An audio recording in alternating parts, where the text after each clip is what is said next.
বিসমিল্লাহির রহমানির রহিম। এইচএসসি জীববিজ্ঞান দ্বিতীয় পত্রের ষষ্ঠ অধ্যায়ের গুরুত্বপূর্ণ এমসিকিউ এবং সমাধান নিয়ে আজকের ভিডিও। এই ভিডিওটিতে এইচএসসি জীববিজ্ঞান দ্বিতীয় পত্রের ষষ্ঠ অধ্যায়ের গুরুত্বপূর্ণ 20টি এমসিকিউ এবং সমাধান দেওয়ার চেষ্টা করা হবে। 1 নম্বর প্রশ্ন, মূত্রের পিএইচ এর মান কত? 4.5। 2 নম্বর প্রশ্ন, ইউরেটার থেকে মূত্র কোথায় যায়? এটা Savar cantonment public school and college Savar, এখানে আসছে প্রশ্নটি, মূত্রথলিতে যায়। 3 নম্বর প্রশ্ন, অসমোরেগুলেশন ঘটে বৃক্কে ঘটে। অসমোরেগুলেশন বৃক্কে ঘটে। 4 নম্বর প্রশ্ন, বৃক্কে পাথর অপসারণের আধুনিক পদ্ধতি কোনটি? আল্ট্রাসনিক লিথোট্রপিসি। তারপরে 5 নম্বর প্রশ্ন, প্রাণীদেহে অম্ল ও ক্ষারক ভারসাম্য রক্ষা করা কোন অঙ্গের প্রধান কাজ? বৃক্কের প্রধান কাজ। 5 নম্বর প্রশ্নের উত্তর গ নম্বর, বৃক্ক। 6 নম্বর প্রশ্ন, মূত্রের মূল উপাদান কোনটি? মূত্রের মূল উপাদান সালফাইড যৌগ। 6 নম্বর প্রশ্ন, মূত্রের মূল উপাদান সালফাইড যৌগ। 7 নম্বর প্রশ্ন, মানুষের মূত্রে শতকরা কত ভাগ অ্যামিনো পাওয়া যায়? মানুষের মূত্রে শতকরা 0.04 ভাগ অ্যামিনো পাওয়া যায়। 8 নম্বর যে প্রশ্ন, প্রতি 24 ঘন্টায় কি পরিমাণ তরল গ্লোমেরুলাস দিয়ে পরিশ্রুত হয়? 125 লিটার। আর 9 নম্বর প্রশ্ন, কোন প্রক্রিয়ার মাধ্যমে ইউরিয়া তৈরি হয়? অর্নিথিন চক্রের মাধ্যমে ইউরিয়া তৈরি হয়। 10 নম্বর প্রশ্ন, ডায়ালাইসিসের সময় রক্তে হেপারিন মেশানো হয় কেন?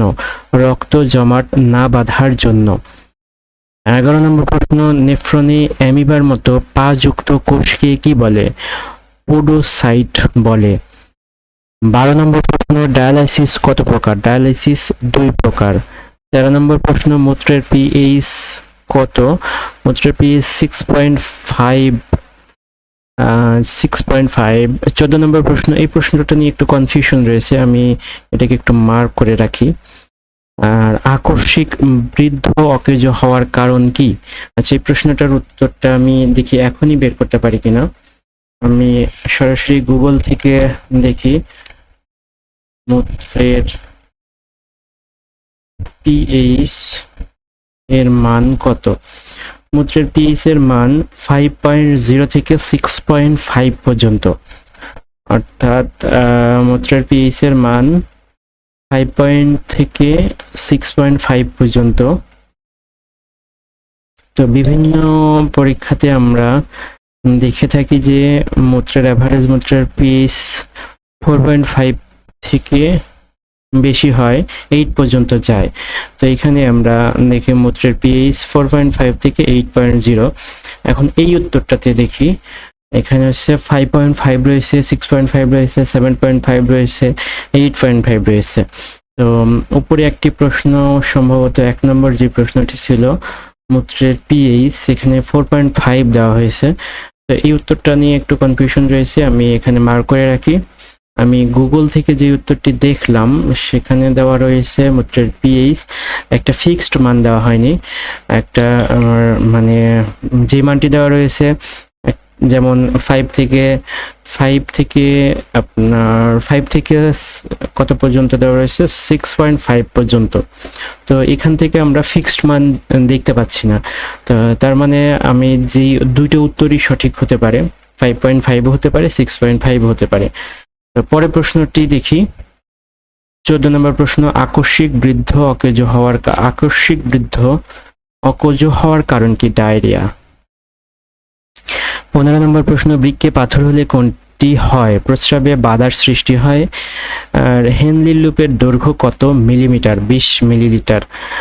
17 নম্বর প্রশ্ন, অ্যাডেনাল গ্রন্থি কোন অঙ্গের সাথে নিবিড়ভাবে যুক্ত? বৃক্কের সাথে নিবিড়ভাবে যুক্ত। ডায়ালাইসিস পদ্ধতি যে অঙ্গের কাজের বিকল্প হিসেবে ব্যবহৃত হয়? বৃক্কের কাজের অঙ্গ হিসেবে ব্যবহৃত হয়। বিকল হওয়া কিডনির রক্ত পরিশোধনের প্রক্রিয়া কি? ডায়ালাইসিস। বিকল হওয়া রক্তের কিডনির পরিশোধনের প্রক্রিয়া হচ্ছে ডায়ালাইসিস। আর 20 নম্বর এবং সর্বশেষ প্রশ্ন, দাতার দেহ থেকে বৃদ্ধ সংগ্রহের কত ঘন্টার মধ্যে গ্রহীতার দেহে তা স্থাপন করতে হয়? 48 ঘন্টার মধ্যে। তো এই ছিল মোট 20টি প্রশ্ন জীববিজ্ঞান দ্বিতীয় পত্রের ষষ্ঠ অধ্যায় সম্পর্কে। আশা করব প্রশ্নগুলো উপকারে আসবে এবং এই প্রশ্নগুলো ঢাকা সহ বাংলাদেশের বিভিন্ন কলেজে আসছে। ধন্যবাদ ভিডিওটি দেখার জন্য। আসসালামু আলাইকুম।